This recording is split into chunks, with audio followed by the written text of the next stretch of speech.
வணக்கம்.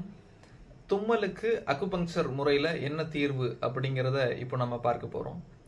தும்மலுக்கு நாம் பயன்படுத்த வேண்டிய அக்குபங்க்சர் புள்ளி LU8. LU8 என்கிற புள்ளி நம்முடைய உடல்ல எங்கு அமைந்திருக்கிறது என்று பார்க்கும்போது நம்முடைய கை மணிக்கட்டு ரேகையில கட்டை விரல் ஓரமா ஒரு புள்ளி வச்சுக்கிறோம். இங்கிருந்து நம்முடைய கட்டை விரல் அகலம் தள்ளி ஒரு புள்ளி வச்சா இதுதான் LU8 என்கிற புள்ளி. இந்த LU8 என்கிற புள்ளி, அதாவது இரண்டு கையிலையும் 2 நிமிடங்கள் தொட்டு சிகிச்சை கொடுக்கும்போது நமக்கு தும்மல் படிப்படியாக குணமாகும்.